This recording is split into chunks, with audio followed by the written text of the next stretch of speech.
What is happening, guys? ARCHIEzzle here and welcome to another video. Before we begin, this will be the last video in this room. As you can see, we're all good. Nice and heavy.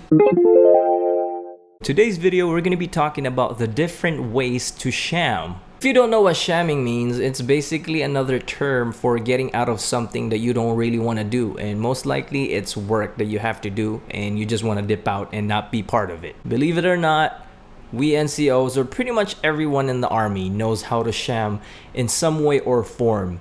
This video is not intended for you to learn how to sham, but basically to let you know that we all know if you are shamming. Current service members and veterans, you know what I'm talking about, and future soldiers, you think I don't know what you're gonna be doing when I see you doing this in the near future, and whenever I see you, if you're a brand new private, I know what you're doing. I've done it also. I'm guilty of this. Ways to sham number 1.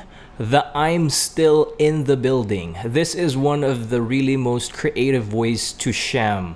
Because if you work in the S shops in your unit, depending if it's S1, S2, S4, 6, or whatever shop you're working at, even in the mechanics, even in the medic section, you purposely leave your hat and your keys on your desk.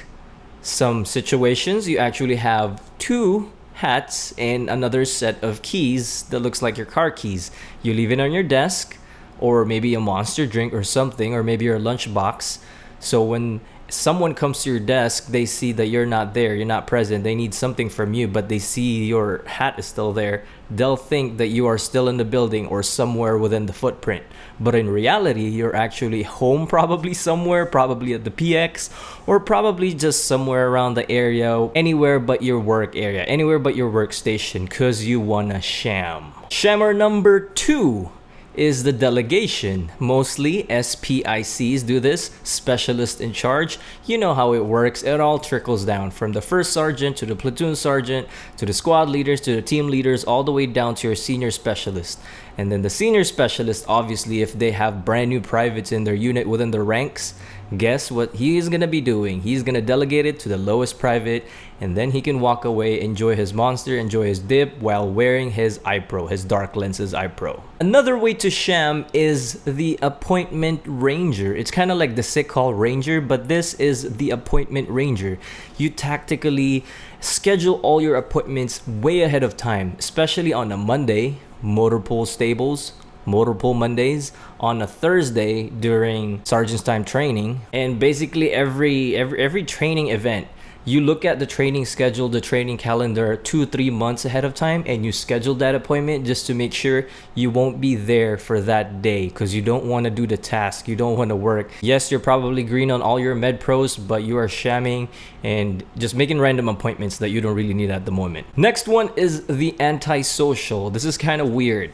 Antisocial meaning you're not really within a group, because you know that if you are gaggling in a group, especially if you're lower enlisted, let's say specialists and PFCs, if a sergeant sees you not doing anything and just chatting it up and just on your phone in a little group, chances are they're gonna pull you and start making you clean something or do any detail, or just laying it out everything in the motor pool, or something that you don't really want to do at the moment, but you are clearly out in the open, sticking out like a sore thumb. The antisocial, on the other hand, is really smart. He doesn't want to be part of that clique. He doesn't want to be part of that group. Instead, he goes away, goes all by himself, and pretends that he's working. Most likely, if you do that, you're not going to be touched. Another way to sham is the pit stop. Let's say you got tasked out to go somewhere that you can't really walk, but you have to drive to pick up some equipment or to get something. And then on the way, the PX or the shop pit is en route. But totally, it would only just take you like 30 minutes to accomplish the mission, but instead it will take you an hour because you want to stop by the shop pit to get some monsters, to get some lickies and chewies, or you go to the food court and probably get some Anthony's Pizza, some Popeyes or Taco Bell or whatever's being served at the food court right now. And then once you get back to your NCO, you're just gonna say it took forever because there was a long line, or it took you a while to get the equipment that you were supposed to get. Smart. pit stop. Another way to sham is the dispatch guy. If you don't know what dispatching is you bring this paperwork, you bring it to the clerk that dispatches all the vehicles so it can be used, all PMCS and all that. Usually in the unit, there's a guy who collects all the dispatch and he does everything because he knows the drill, he knows the ups and downs. He basically knows how to work it. But then again, here we go. If there's not really a long line and he accomplishes everything in like 30 minutes, he's not gonna come back again in probably like an hour or probably after lunch and just gonna be saying that, yep, it took a while. I had to come back later because the line was really long to dispatch a vehicle. I know you guys have done that before. The next way to sham is the Houdini. Open up a Connex, start laying out everything, temper tents, radios, equipments, tents, whatever it may be. He's there opening up the tents, you know, like making sure everything's facing up, all the serial numbers for all the equipment, but he slowly disappears and just poof, out of nowhere like Houdini. Where'd he go? I don't know, probably the bathroom. That's the last thing he said, but he's actually back in the car or probably somewhere else, hiding and sleeping. Another way to sham is the pretender. This usually happens during PMCS Mondays. You know, you have to like check the vehicle, make sure everything's working, no defaults, no faults, everything's serviceable. This guy is usually just working on the obvious parts and pretends that he works. You know, the dipstick, checking the outside, the exterior of the vehicle, checking the tires.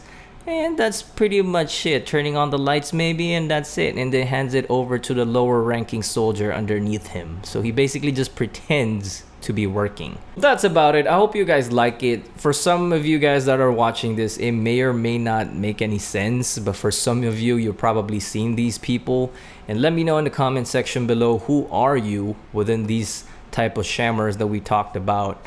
And what kind of techniques did you do when you were shamming? Don't lie, everyone has done it in some way or some form. But again, this is not an instructional video on how to sham. It's just pointing out the obvious. That's it for today. If you like this video, make sure you subscribe so you get notified whenever I upload a new video. Make sure to smash that like button because it helps out the channel like a lot. It really does. That is it for today. Next video will be not here anymore. We'll be back in my home station. Thank you guys for all the support. That's it for today. ARCHIEzzle out. And then for my awards, I got 2 AAMs with 2 bronze oak leaf cluster. So that means I have 3 AAMs at the moment. This one is for the Army Good Conduct Medal. No issues for the past 3 years that I've been in the Army. I'm coming